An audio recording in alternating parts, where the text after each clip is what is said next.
So, a very good morning to all. On Good behalf morning, of madam.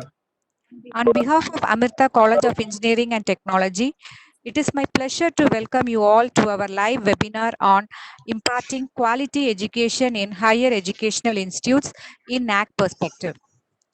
To start with, I would like to introduce our speaker today, Dr. T. Tyagarajan, Dean MIT Campus and former Director IQAC, Anna University, Chennai.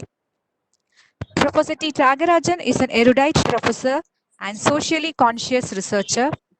He pursued his postdoctoral research at NTU, Taiwan. Professor Sir as HOD, Electronics and Instrumentation Department, MIT Campus, Anna University for 6 years and secured NBA for 5 years for both UG and PG programs.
To Professor Sivagam Sundari, the HOD, and Dr. Shri, and then the other leadership team of Amrita for giving me this opportunity to share my thoughts about a very interesting and ever discussed topic, importing quality education in higher education institutions. HEI means higher education institutions. NAC perspective, National Assessment and Accreditation Council perspective. So friends, I have planned for about 40 minutes of my presentation. Followed by that, you will be posing some questions through your chat box. And those questions will be read by the coordinator, Dr. Anita Kumari. I'll try my best to answer whatever knowledge I have in that to answer those questions. And actually, I'm sitting at my home. This is work from home. And I have a generator in our flat. In case power goes, the generator will be on. The matter of 2-3 minutes, you will be back with the connectivity. So don't get upset. So friends, the contents of the presentation I have planned like this. When we say quality in higher education, you have higher education institutions across the globe. So what are the global quality indicators in higher education? So I have a couple of slides on that. Then I will also post some slides on quality indicators in India, like NAC perspective, NPA perspective. I request the other people to mute your audio.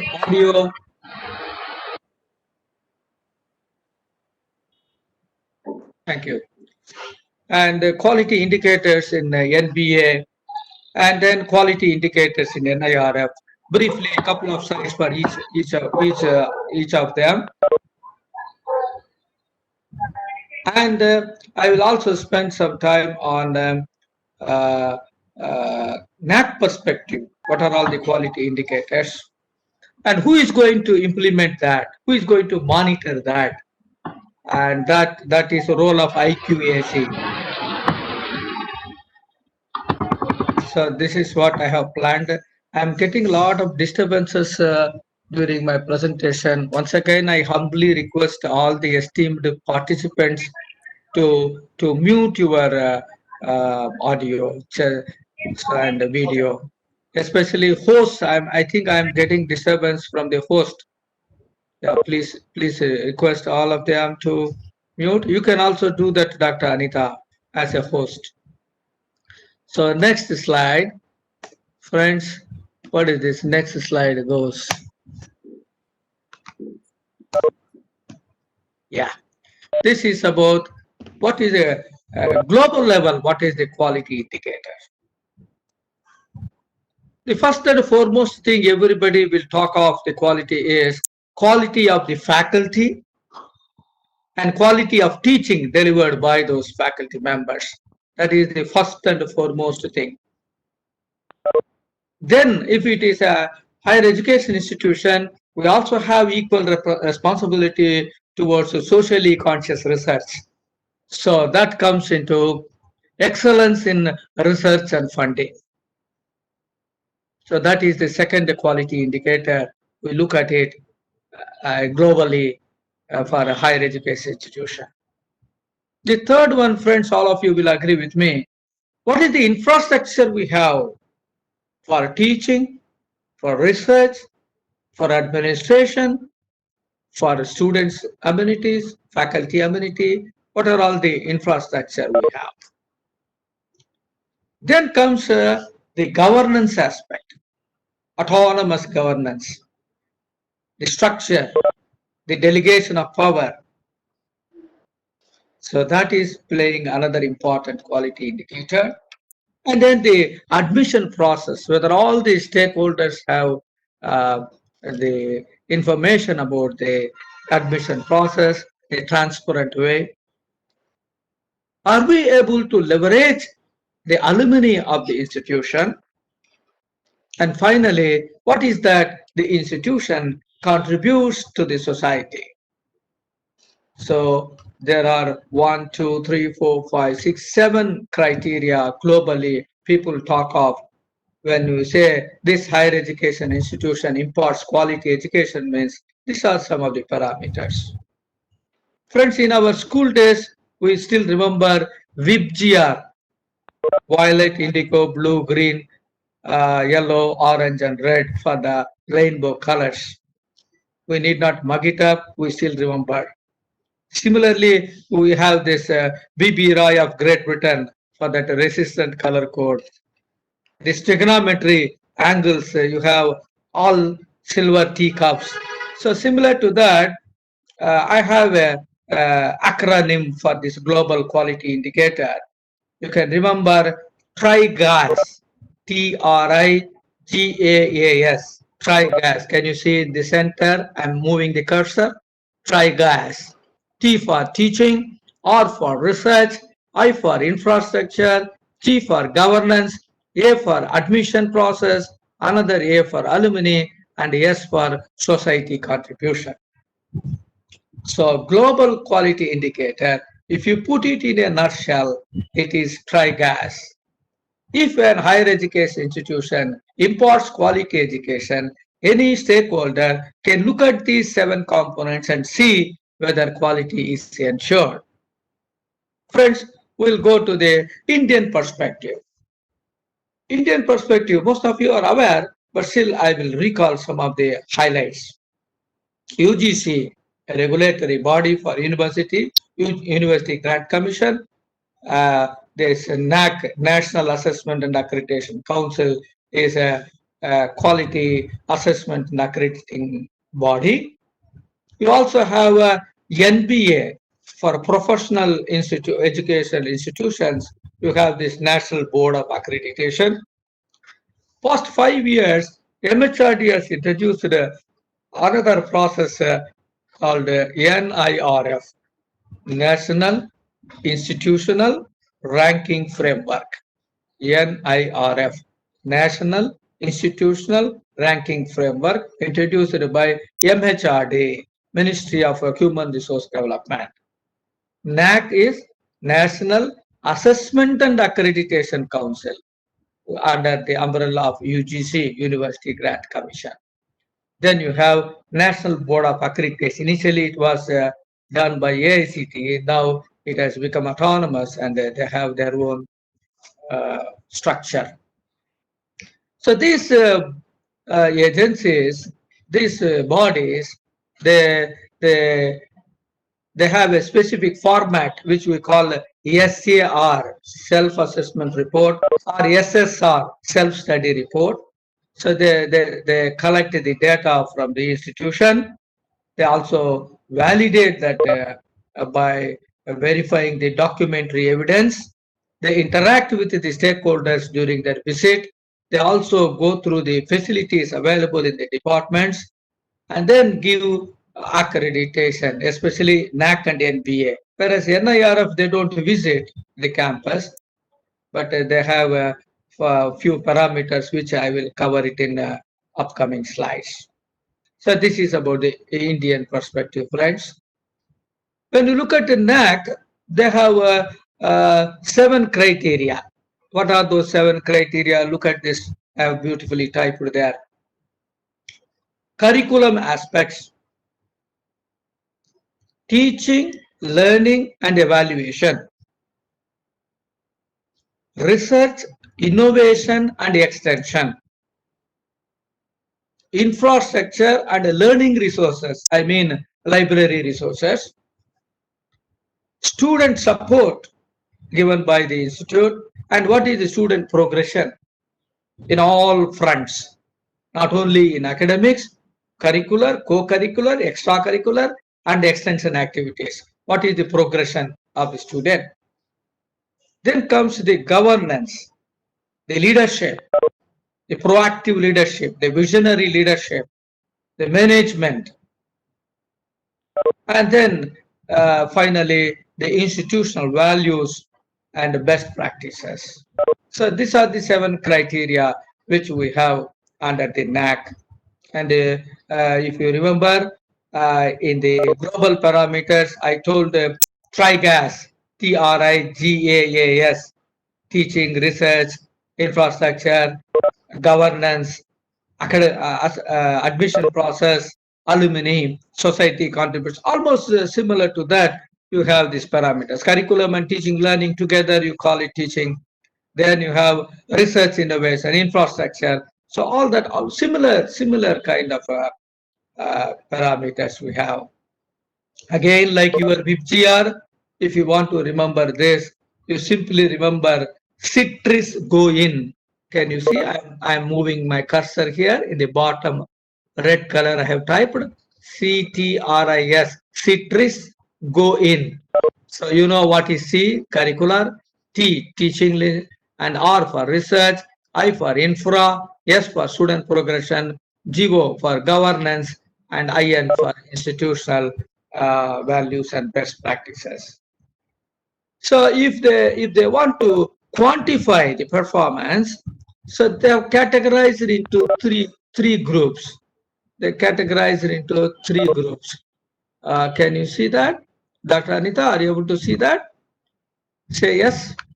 So you have 1,000 out of 1,000. You have 3 categories. One is blue color. I have put a column here. It is for the university, and the green color, it is for the autonomous institutions, and then red color for the affiliating institutions. Yes, Dr. Anita, are you able to see the PPT? Say yes. yes, yes. Yes, Professor. Thank you. So these are the weightages given for 7 criteria which I discussed for NAC. And you have got 3 groups. One is university, one is autonomous institution, other is affiliating. If you look at it here, yeah, if you add up all these things, it becomes 1,000. The last 4.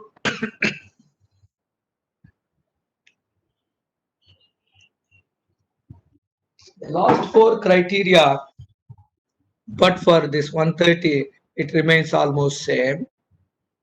And for affiliating institution, they have not given much marks for the curriculum aspects because they don't have a hold because it is an affiliating institute. But if it is autonomous institute, they have given more. So all these are very logically they have allotted these marks, and based on the performance you get the grade. So friends, next slide. Yeah. When you come to the NBA, again here, almost similar kind of parameter, but slightly different. One is a vision, mission, and a PEO, program educational objectives. Then you have curriculum and a TLP, teaching learning process. Then you have CO and PO, that is CO, course outcome, course objectives, PO, program objectives. And then you have student performance. In NAC, we called it as a student progression. Here we are calling student performance. Faculty information and contribution. There you talked about the faculty's quality. Here, faculty information, matlab faculty qualification. They are PhD holders, postdoc holders, publications, all that stuff.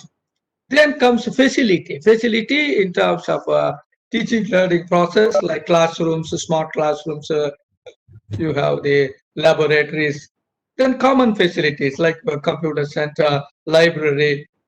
Then general facilities like your hostels, staff quarters, health center, bank, post office, gym, like that.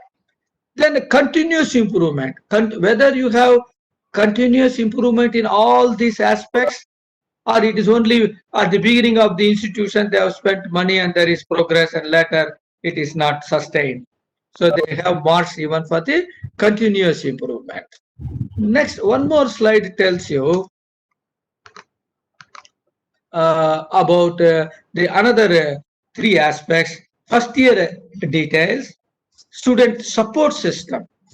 So student support system means whether you have a very good sports facility, hostel facility, and then health insurance, like that. And then student counseling, placement, training, all that stuff. Then comes governance and institutional support and financial resources. Are we getting good funding? Whether the fund is effectively being utilized, whether the budget percentage is very high. So these are the things they look at it in the NBA perspective. Friends, under this NBA, they have classified into two groups, Tier 1 and Tier 2 institutions. And here, if you see these 10 criteria, mission, vision, there's a program, curriculum, and teaching learning, and then course outcome, the student performance, faculty information, facilities, continuous improvement, first year academics, student support system, governance. So in each of these, they have given some marks here. And then uh, you can see a slight difference here. In the case of tier 1, outcome based, more marks are given. 175 here, it's only 120 in tier 2. Whereas in the case of tier 2, the output is given more marks. Percentage of pass, percentage of placement, like that is 150 marks here. Whereas in tier 1, it is 100 marks. Some slight difference. Continuous improvement in tier 1, it is 75. In tier 2 colleges, it is around 50. So put together, it's around 1,000 marks. This is how the distribution is. Now, friends, we'll go for the um, quickly this. What is a PO? Quickly, because I'll focus more on NAC. So PO is a program educational objective, a broad statement that will describe the career and the professional accomplishments the program is preparing the graduates to achieve. If I offer a triple E, I must define what is that the program can make the graduates to achieve, to accomplish. If it is a E&I, if it is a civil engineering, if it's a mechanical engineering, accordingly it is to be defined. Program educational objectives. And these POs are slightly narrower statements. Here it is a broader statement, this is a narrower statement, more focusing on what is the skill he is going to learn, what is the knowledge he is going to learn, gather. And then course outcome is the specific subjects you are teaching for in that particular program. For example, process control dynamics or transducer engineering, measurement instrumentation, strength of materials, thermodynamics. So specific courses, what is that student is able to learn. So this definition is being given under PEO, PO, and CO. I'll give you one example. I'm basically a former head of electronics instrumentation. So this is how we have defined the educational objective. Have a successful technical and professional career in the chosen field such as process control, electronics, and IT. Engross in lifelong process of learning to keep themselves abreast of new developments in the field of electronics and instrumentation. So I am defining the education objective. If a student wants to take up something in process control, then he will read this education objective and understands that E&I is the better choice for him. Program outcomes. There are certain graduate attributes defined by NBA. So we define the program outcomes based on that. For example, apply the mathematical knowledge and the basics of science and engineering to solve the problems pertaining to E&I. I don't want to read everything as it is. This will be available in YouTube. And then draw well-founded conclusions applying the knowledge acquired. If you see one more, for example, you can say beware of the impact of professional engineering solutions in societal and environmental context. A thermal plant, it goes as an engineer, then the fly ash that is coming out of the chimney, you should have the awareness that it is going to affect the environment. So that kind of input also the program gives. Then you map the PEO and PO and look at this table. Similarly, friends, you can also have a particular course. For example, this is electronic measurements. You define the course objectives. There are 5 units. You have around 5 to 6 course objectives. Then if you say course outcomes, for example, able to apply principles and practices of instrumentation design and development to real world problems, to apply to real world problems. So this is called a course outcome. Here also you can have a mapping of a course of outcome and the program objectives, whether you have a matching of that. Course outcome and program outcomes, whether you have a matching of that. So these are all the things that helps to ensure imparting quality education in higher education institutions. Now, friends, the most popular recently, past 5 years, they have introduced the NIRF. They hear what is the parameters. It's a very interesting. Here again, they have 5 parameters: teaching, learning, and resources, research and professional practice, graduation outcomes, how much percentage pass, outreach and inclusivity, whether we are able to cater to the different strata, then what the stakeholders think of the institution, that is perception. So if you want to remember NIRF parameters, quality parameters, you can remember like a WIPGR, TROOP, troop. T for teaching, learning, research, R for research, this O for graduate outcome, percentage pass, percentage placement. This outreach, how we are covering the different strata, different group, different categories of the people. Inclusivity. Then the perception, how the different stakeholders think of the institution. TROOP. So friends, if you see here, they have defined specifically, for example, one or two I'll spend time. Teaching, learning, resource, student strength, including PhD students, faculty-student ratio, and then you have financial resources and utilization, publications, and IPRs, then faculty development programs. Then here you see placement, what is the salary received by the students. Then you have for the outreach, if you see diversity, percentage of women, percentage of economically challenged people, socially challenged people, and differently abled people, people from the different parts of the country, and then perception by the employers, perception by the other academicians. So these are all some of the parameters which indicate the quality, and they have weightages for this. If you add together, it becomes one. Here, 30%, 30%, 20%, 10%, and 10%. So it's 30 plus 30, 60, 60 plus 20, 80, 90, and 100.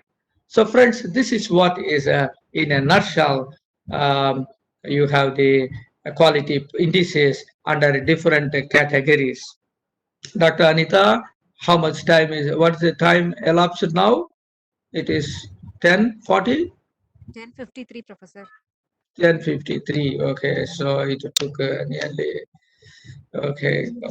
So for a quick recap, friends, you have global parameters. You have TRICAS, teaching, research, infrastructure, governance, admission process, alumni, and society contribution. Then you have NAC process. In this, you have CITRIS go in, curriculum aspects, teaching, learning, research, innovation, and extension, infrastructure and learning resources, student support and progression, governance, leadership, and management, and institutional values and best practices. So when you come to the NBA, you have vision, mission, and the program educational objectives, then curriculum and teaching learning process, then course outcome, program outcome, student performance, faculty information, facilities, and continuous improvement in all these aspects. And in addition, you have first year academics, student support system, governance, institutional support, and financial resources. When you come to NIRF, friends, you have these troops, TROOP, teaching, learning, research and professional practice, graduation outcome, outreach, and perception. So with this background, friends, now I will focus on a NAC perspective. If you say curriculum, what is that we expect? A stakeholder expects and feels that, yes, in this institution, quality is ensured. Quality education is important. So what is that he expects? Most of these details I got it from NAC website, and you have free downloadable materials available there. And these slides are also will be uploaded in YouTube. So friends, when you look at the curriculum aspects at a micro level, what is that expected to say that quality is ensured?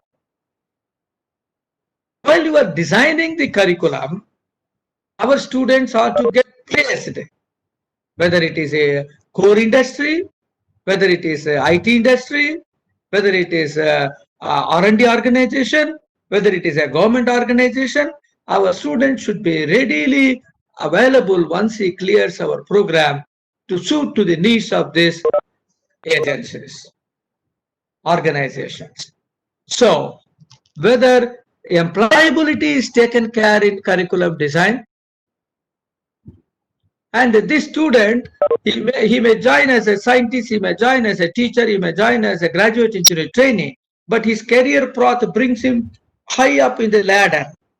Whether overall development of the students is taken care in the design of the curriculum, professional ethics, whether that aspect is covered in the value-based education in curriculum design. Most of the MNCs are coming nowadays. So whether global competencies are incorporated in our curriculum design,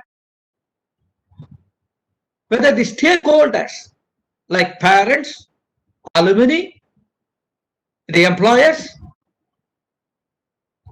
whether they are becoming, whether students, for example, faculty, whether they are becoming part and parcel of curriculum design. If you have a model like that in designing the curriculum, it says, yes, we are in the right path to impart the quality education. Friends, I have another beautiful slide, you see. So this is what I was telling you about, the feedback system. In the curriculum design I am talking, not the feedback system for how the teacher teaches. That comes under next criteria. This is about curriculum design, where the students are involved, because he is the important stakeholder. Whether our alumni is involved, he would have felt something is lacking, something he missed during his studies. So he wants to give an input in the curriculum design. A particular theory subject, he may feel that, sir, this theory should go along with a laboratory component. So that's a very valuable input. Parents, employers, whether this kind of feedback system is there in the curriculum design, whether you have options for the students to take the electives. We say choice-based credit system, interdepartmental choice, inter-institute campuses choice, value-added courses, courses to enrich the conventional curriculum design, leading to some kind of a special certification which will help him to get employability. So whether we have this kind of a system in the curriculum design, then obviously we say we are moving towards imparting the quality education. So put it in a nutshell, in a macro level, when I say curriculum aspect, the design and development of the curriculum, the academic flexibility for the student to take courses across the departments, across the campuses, whether enrichment courses are there in addition to the regular structured curriculum, whether the feedback system is existing, incorporating all the stakeholders in the design of the curriculum. So if we look at these four macro level program aspects, then 100% we can say our curriculum is marching towards the quality education. Friends, next important criteria is teaching, learning, and evaluation. So in this, let me highlight few of the things. Of mentoring the students, these are all out of syllabus, but it is the order of the day. Need for differently abled persons, whether we are taking care, whether representation from different strata and gender in the student enrollment is there, whether we are catering the student diversity in terms of remedial courses, courses for advanced learners, tutorial classes for analytical subjects, bridge courses. Sometimes, for example, in some systems you have physics, maths, chemistry, and biology, but these guys also come for engineering. Physics, maths, chemistry, biology, they come for engineering if they don't get a medical seat. But these guys, unlike physics, chemistry, maths, and computer guys, these people have not studied computers. But in the first year engineering, you have computers. So do we have bridge course for these guys? Some people will have some difficulty in the initial takeoff. They may come from a vernacular language medium of instruction. Suddenly in professional institution, they come where the medium of instruction, most of the cases, is English. So slow learners. So what is the compensation we make? Some advanced learners are there. They will not have patience for undergoing all this process. They want more value-added courses. Do we have a structured program to address this? It should not be like when a principal or director or HOD requests, we conduct something timetable. It should be structured. So then we say quality education. Looking at the learning process, teaching learning process, whether the timetable is prepared well in advance, whether we are using participative learning methods, IT-enabled teaching, whether we are optimally utilizing the library resources, laboratory equipment, high-end laboratory equipment. So that is very important during the teaching learning process. Coming to the right-hand side, the teacher's profile, if you say percentage of teachers, how many are with a PhD, how many are with a postdoctoral experience, and then whether they are periodically updating their knowledge, keeping themselves abreast of the latest trends that is happening across the globe in the chosen domain, whether demonstration of innovation in teaching. Innovation, teaching is an art. When the teachers take some innovative methods to teach and make the teaching learning process most effective. Then comes a evaluation process, continuous evaluation, timely declaration of results. The NAC suggests around 2 weeks. In some institutions, it takes more time. Timely declaration of the results, transparency in the evaluation, security in the evaluation system, addressing the student grievances regarding the evaluation results in a transparent manner. That is, what is that? Revaluation. So whether it is done in a transparent way. So these are all leading towards quality education. And how do you quantify that? In terms of the percentage of pass, in terms of the percentage of placement, in terms of the percentage of students going for higher studies, and in terms of their performance in all the uh, what is that called written examinations like GATE, GRE, TOEFL, GMAT, or Public Service Commission, engineering, IES, Indian Engineering Services. In all those examinations, the performance of the students will reflect if our teaching learning process is a standard process. So you put it in a nutshell, under TLE, macro level, what are the parameters we look at it for quality? Means it is first thing, student enrollment and profile. Second thing, catering to the student diversity. Then the teaching learning process itself, how innovative it is, how effective it is.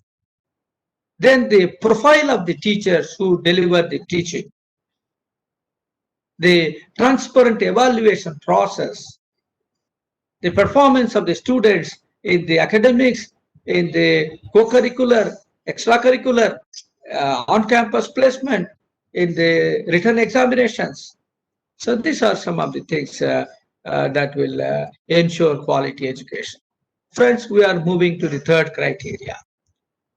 The third criteria is more important criteria: research, innovation, and extension. I have written RIE here. R for research, I for innovation, E for extension. So how do we ensure that quality is maintained in this aspect?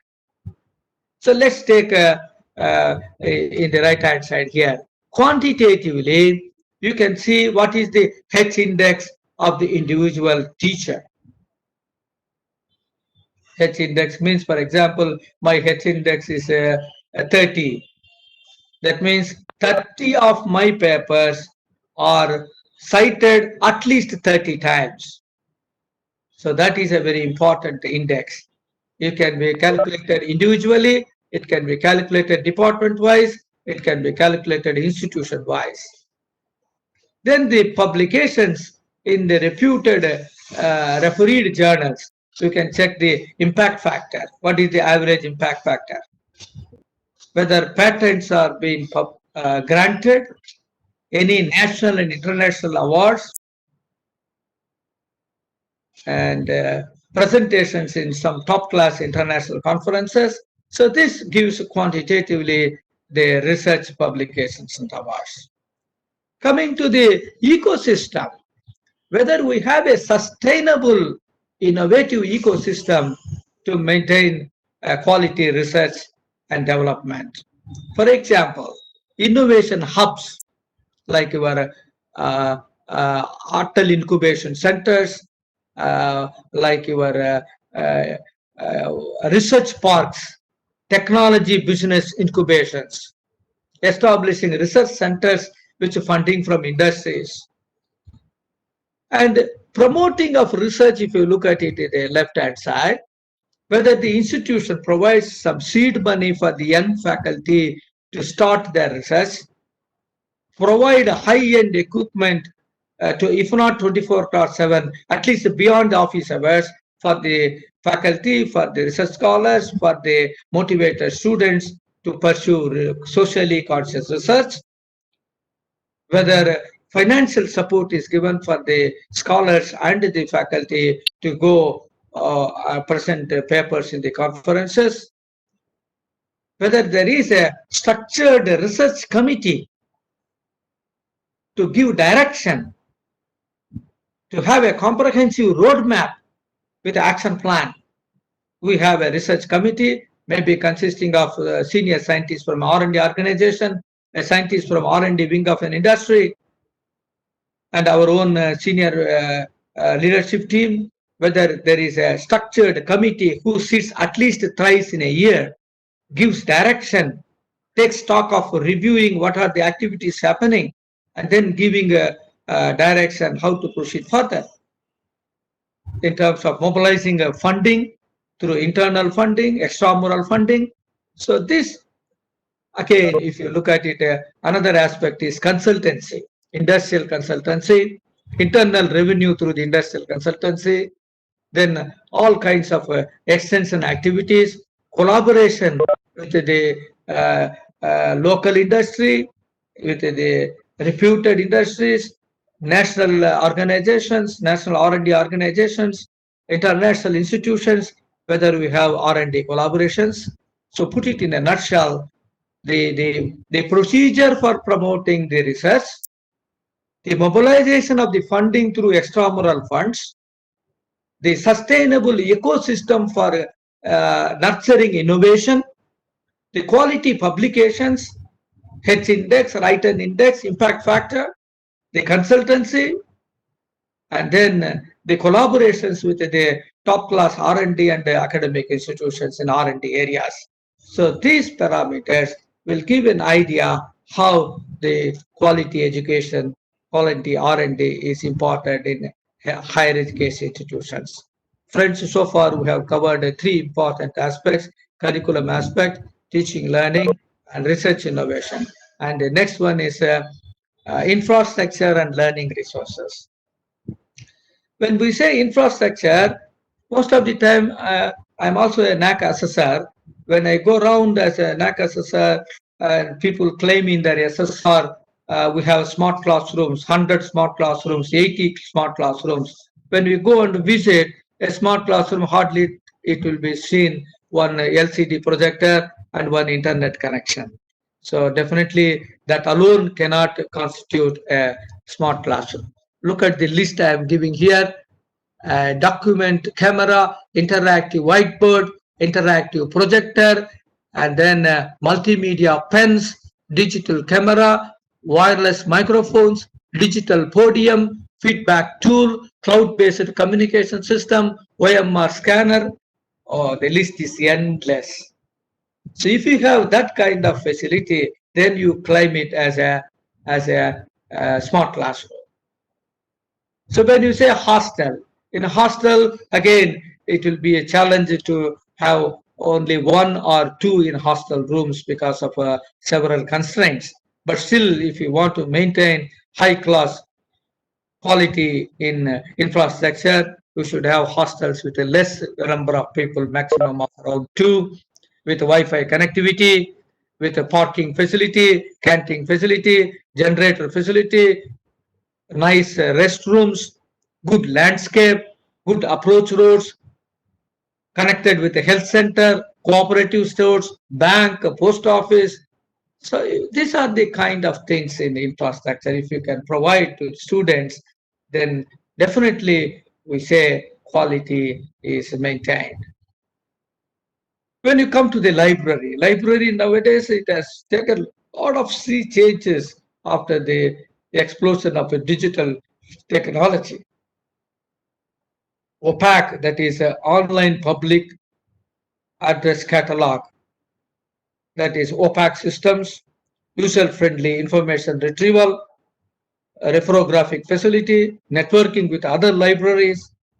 And again, here also you can have a library committee with senior librarians from top class institutions, like a steering committee. They give a roadmap, they review the activities, give you direction how we proceed further.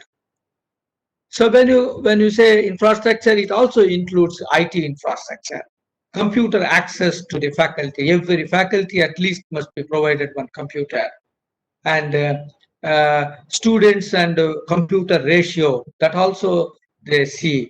Most of the cases we see every three students will have one computer. Things are moving towards every student one computer. Internet facility with a very large bandwidth, dynamic updation of the website. If you see the website, sometimes the data will be 1 year old, 2 years old. We should ensure that the website is dynamic. The software availability. In some institutions, we see the softwares are all not a licensed version. We must have a licensed software with a multi-user facility, video conferencing facility, Wi-Fi facility. So these are some of the standard IT infrastructure we look at when we say quality education is important. And even for the maintenance of the campus, we should have a budget provision, and that should be effectively utilized, friends. So in a nutshell, if you want to put it, uh, you have physical facilities, a library as a learning resource, IT infrastructure, and the maintenance of the campus facilities. So these are the four things that we look at it. And now we have another 2 to 3 categories. Dr. Anita, what's the time now? 11:15. 11:15. Okay, maybe I have to conclude in another 5 to 10 minutes maximum. Am I right? Then we go Yes, for Professor. questions. Okay. Okay, Professor. Okay. Is that okay? Or Okay, Professor. Okay, Professor. okay. Okay. So you have a constraint for 50 minutes, and you have to cut this WebEx. Is it like that? No, From Professor, 10:30 not you so, start. not so. Oh, very God bless you. So, friends, I will try to conclude in another 5 to 8 minutes, and then I will answer your questions. I have three more criteria: student support and progression. So, what kind of supports we give in the learning process? Whether you have a student mentoring, we can every 15 students we can have a mentor. Our alumni can be used as a mentor. If you become a member of a professional society, that professional society member also, senior member, becomes a mentor for the students. Whether you have a structured counseling for the students, welfare schemes for the students like scholarships, merit come means based scholarships, concessions, healthcare, what is that called? Healthcare insurances, whether we are providing for the students, in providing institutional information access through Wi-Fi, safety and security of the students, indoor and outdoor game facilities, hostel facilities, medical facilities, bus facilities, canteen facility. So whether all these are there for the students, then student progression in terms of their academic performance, their co-curricular performance, extracurricular performance, performance in uh, placement, and then performance in some of the competitive examinations like GATE, etc.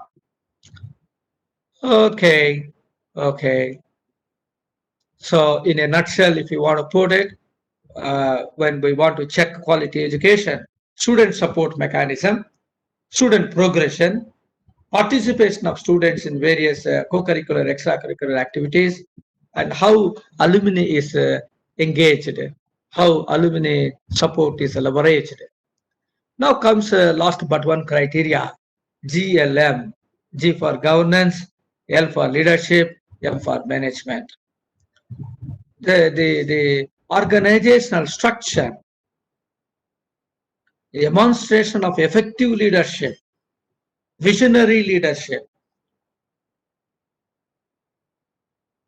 pragmatic decision making, decentralization, delegation of work.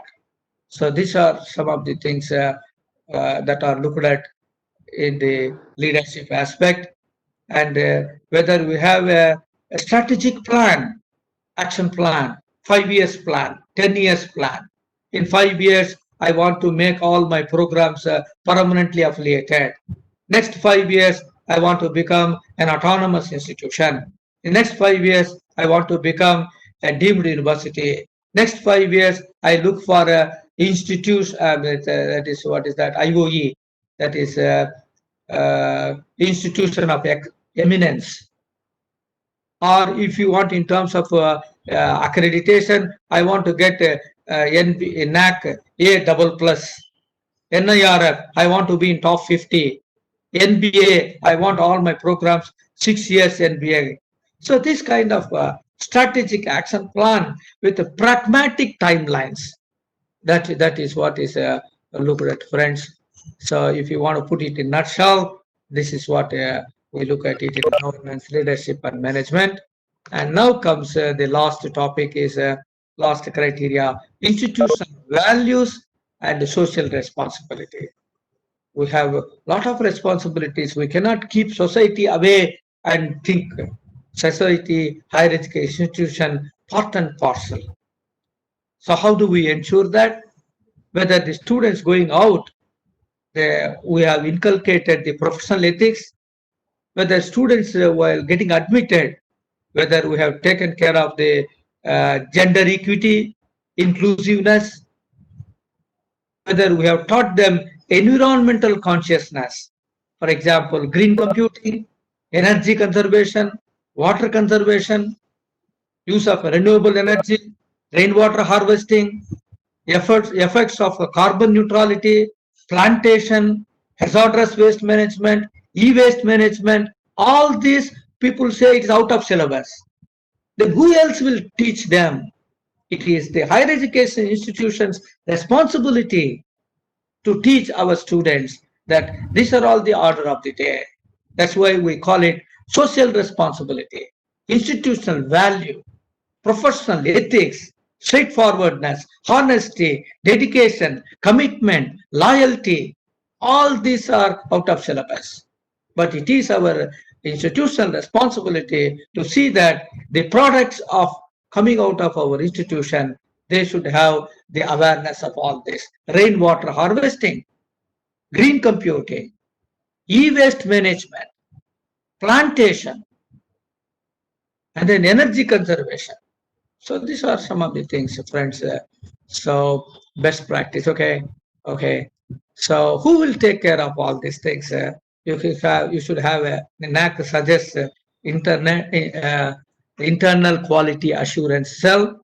Initially, they make benchmarks for various categories. What I mean is, for example, the results should be declared in 2 weeks. So that's a benchmark. The H index should be around 10 at least. Every teacher should have at least one project on hand. So that is a benchmark. The placement percentage should be at least 70%. The average median salary should be around 4 lakhs. So these are the benchmarks. So the IQAC puts that benchmark, and it also collects the feedback from various stakeholders, disseminates information about the quality parameters of higher education to various stakeholders by organizing inter and intra-institutional workshops and seminars. And they will also take part in helping NBA, NAC, NIRF, IOE kind of status. IQAC should play a major role, and then maintain the institutional database, and also annual quality assurance report. These are the things in a nutshell. If you put it, this is student information, this is faculty information, department information system, campus information system. All this stuff under this criteria, quality parameters, will be sent to IQAC, and they in turn will check where we stand, give the input to the university leadership. University leadership will in turn talk to these people and see that the gap is bridged. Friends, this is what I wanted to share with all of you. I hope I am on time. Over to Dr. Anita Kumari for posing some questions. Over to Dr. Anita Kumari. Yes. Thank you, Professor. I have one question from Dr. K.R. Suja, Amrita College of Engineering and Technology. Yes, ma'am. Her question is, if an institute got NAC accreditation, then Yes. any separate weightage will be awarded for that institute while NBA team visit that institution? No, no. This is a different. This one, that's a different thing. NAC benefit is a funding agency. For example, UGC. So they give a weightage. You get a priority. You get a eligibility. You get some recognition for the NAC weightage, NAC grade. Or if you are going for what is that autonomous status, then your NAC grade will help. But NAC is different, NBA is different. NAC weightage directly will not have importance in NBA, but NBA considers that yes, this is an institution, they have got a NAC ranking, so they give some recognition for that. Okay. Next Professor, question. could you please share your PPT? Yeah, sure. I Uh, can. I can. Mm. Despite another question, Professor, from Bharati Mm. ma'am, despite their efforts and quality achievements in various metrics, why few departments struggle to retain their identity in market? How this can be addressed in individual institution and accreditation board? In spite of getting good grades in NBA, Yes, they have the identity crisis. yes, sir. Is that the question? Yes, yes. Okay, okay. Yeah, that is a passing cloud. You see, when I studied my BTech, 79, 83, I did not get civil engineering. I got only triple E. At that time, people say civil, civil, civil, civil like that. But it will not be same. This is a trend. Sometimes civil will be high, sometimes electrical, sometimes mechanical, sometimes IT. But we cannot say just because of that um, uh, fluctuations, we cannot badly comment on a particular branch. It depends. Sometimes it is like this, sometimes it is like that. But demand varies depending upon the situation. But NAC grade or NBA grade will always evaluate value addition for the branch among all stakeholders. Okay. Suppose, for example, I get 6 years NBA grade. It is reflected in my website. Parent, when he wants to put his son in that college, in that branch, he says fine. A company comes for on campus, he says fine. An industry wants to give funding. If you have a good accreditation grade, he comes forward. So it's like that. It's like that. The demand is only temporary. Sunil Gavaskar used to tell, form is temporary, but the class is permanent. So it's like that. Some batsman sometimes continuously fails. It doesn't mean that you can throw him out. His class is permanent, form is temporary. It's like that. Next question, please. A question from Dr. Vijay Suji. Why Yes. accreditation is for 3 or 5 years? Why not 4? Oh, that's a good question. Actually, 3 or 6 years. It is not 5 years. 3 or 6 years. If I say 3 or 6 years, madam is asking why not 4. Somebody else will ask why not 5. It is some kind of convenience. One to differentiate. If it's not up to the mark, put a lower grade. That is 3 years. If it is fine, go for 6 years. Earlier it was 2 and 5, but due to some convenience, administrative convenience, so it is like 3 or 6 years. It's Uh, only convenience. Yeah. Next question from Mr. Ram. Which Yes. accreditation have more weightage when considering NIRF? Which accreditation means what? NAC Like or NI, NAC or NAC or NBA? NBA? Yes, sir. Yes, sir. For your information, in NIRF, the criteria is TROOP. That is teaching learning, research, graduate outcome, outreach, and perception. So that is where it is. Directly, it's not counted in the NIRF. Your NAC grade this much, so I give this much weightage for NIRF. It is not like that.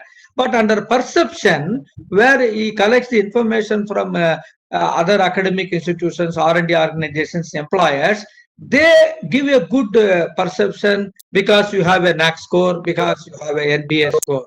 That is how it indirectly helps. Directly, if you have NAC A++, NIRF gives this much mark. It is not like that. Directly, NBA, you have a particular program 6 years, so NIRF will give this many marks. It is not like that. NIRF looks at TROOP, teaching, research, graduate outcome O, and then another O for outreach and inclusivity, and then P for perception. I hope I have answered. Next question. Next question is from Dr. Patabi Raman. He Yes. asked, minimum how many years backlog reports to be submitted for NAC purpose? Oh, that's a good question. All these details are available in our NAC website. Very beautifully, they have prepared the reports in the PDF form and uploaded it. For NAC purpose, past 5 years data. Why they ask past 5 year data means they want to see the consistency, whether you have performed well consistently or not. So that's why they ask the data qualitatively and quantitatively for the past few years. Even NIRF past 3 years data they ask. So NAC past 5 years data. Yeah. Next question, please. Next question from Dr. S. Nagaraja Rao. His question is, our institute has been given A plus grade, and Very good. Congratulations. what is the further requirement to achieve A plus plus grade? Nagaraj Rao is a very good question, Nagaraj Rao. It is like this. When the peer team visits the campus, they hand over one peer team report. In that peer team report, for all the 7 criteria, they would have given plus and things to improve.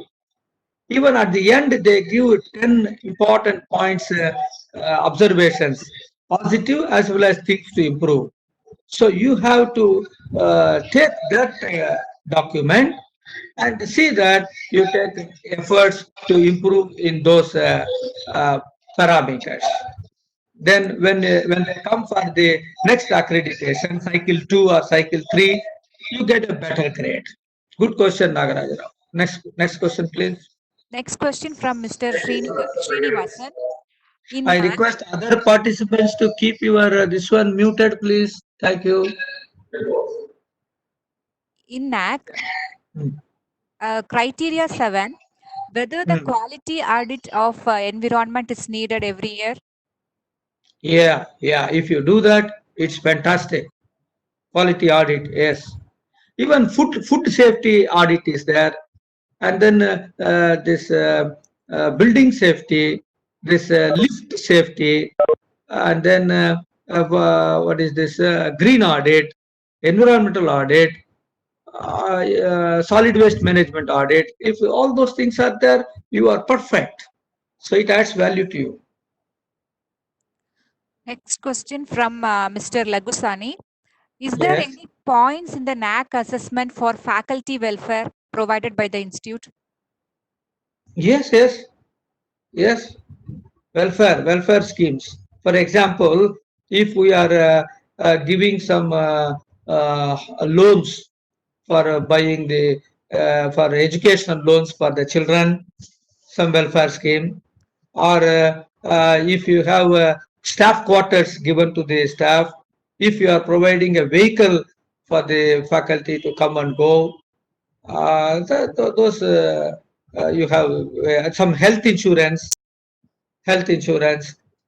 Then if you have a hospital attached to the staff quarters, these are all the welfare schemes. You have weightage for that. 100%, no doubt. Next question, please. Cross-cutting issues in criterion 1.3.1. Madam, what is the question? Cross-cutting. Actually, the question is not clear. See, it was Not clear means don't worry. We okay. have less time. Yeah. Okay, Next sir. question. Next question is courses related to gender equality. How to address?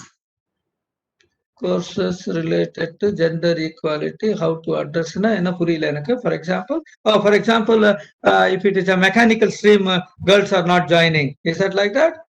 Is that what he means? Yes, sir. Actually, yeah, it is like this. That's a good question. I also served as the director for university industry collaboration, taking care of placements also. You will be surprised to know, participants, one automobile company comes and he asks, other than mechanical branch, I want only people from electronics and communication, electronics and instrumentation, and embedded system. I'm telling about an automobile manufacturing company. So that is the order of the day now. Days have gone where people only with mechanical engineering guys join automobile industry. All these people, electronics, these people also join the automobile industry. That is one side of the coin. The other side means, suppose if a mechanical students with the mechatronics background, with the microprocessor, microcontroller, robotics background as elective subjects as their mini projects, major projects, even if they are girl students, they get this kind of job. Need not go to a shop floor. Those days have gone. So those awareness should be created by the faculty by making conscious efforts. But in and around schools will be there, plus two schools will be there. We should go and make some presentations to the girl students and tell them. As university, we have recently, past 3 years, we have done that with the help of CSR funds from the automobile industry by addressing the plus two students, telling them that it is not that when you join mechanical course or manufacturing or production or automobile engineering, you will be in shop floor. The job profile has changed. You can always come forward and take up those branches. So that kind of effort has to be made by the institution as an institutional social responsibility.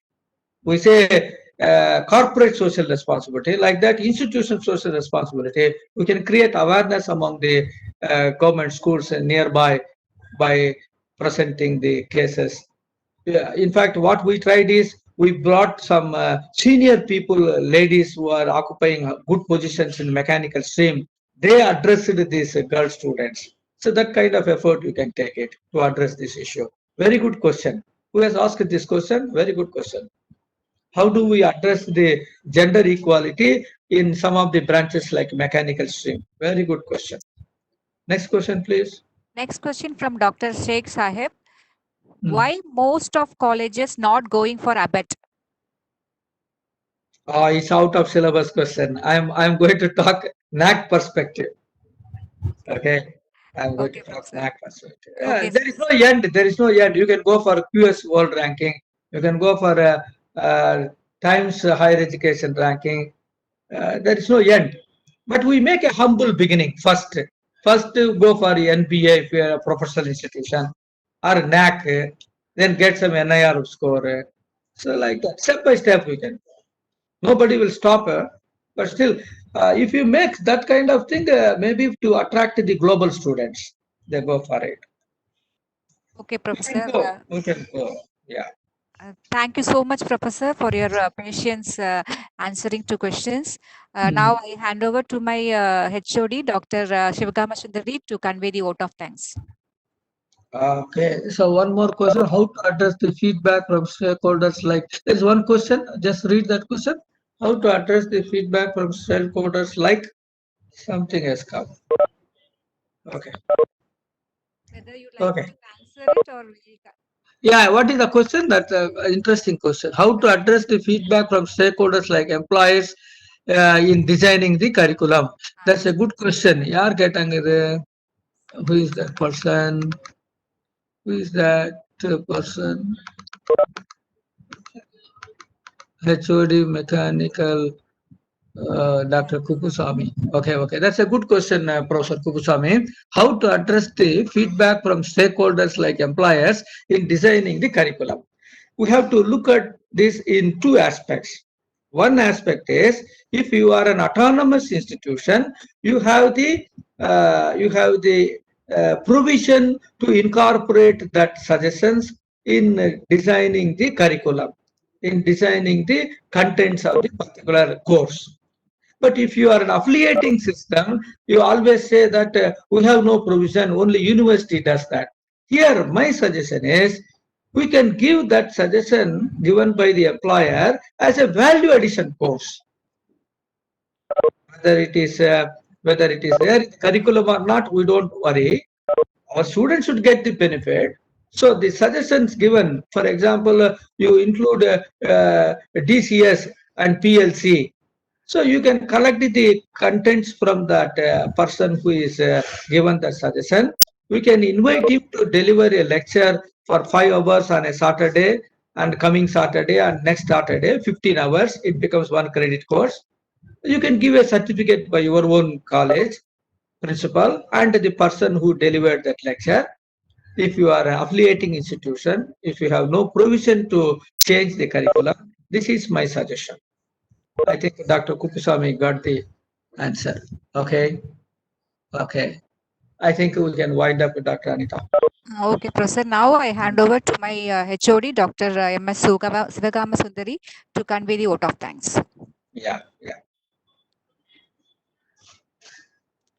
Yes, Professor Sivagam. Sir, thank you for your informative session, sir.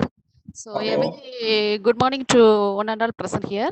I would like to personally thank our resource person, Professor Tyagarajan, Dean, MIT campus, for taking time out of his busy schedule to deliver this live session. Thank you, sir. And next, I would like to take this opportunity to place on record my hearty thanks to our chairman, campus in charge, and our dynamic principal, Dr. R.K. Suresh. Finally, I feel the participants who have attended this session will be able to extract quality education by applying these guidelines. Also, I extend my thanks to ICTS department, Amartha institutions, and our faculty members for their enormous cooperation in organizing this webinar. Thank you, Nandal. Dr. Sivagam Sundari, I always end the lecture by recalling the Francis Bacon's words. This is my 5th webinar I'm giving in the past 1.5 months. So I repeat the same words. It is not what we eat that makes us strong. It's what we digest that makes us strong. It's not what we read that makes us knowledgeable. It's what we understand that makes us knowledgeable. It is not what we earn that makes us rich. It is what we save that makes us rich. And finally, he says, it is not what we preach in forums like this that makes us quality educators. It is what we practice that makes us quality educators. Let us practice what we preach. கற்க கசடர கற்பவை கற்றபின் நிற்க அதற்கு தக. Thank you very much, all the participants and the organizers, for giving me an opportunity to share my thoughts about imparting quality education, higher education institutions under a NAC perspective. Thank you very much. Thank you, Professor. Okay. Can I leave the meeting? Yeah. Yes, Professor. We hereby end this meeting. Thank you. Thank you for joining. Yeah. Thank you very much.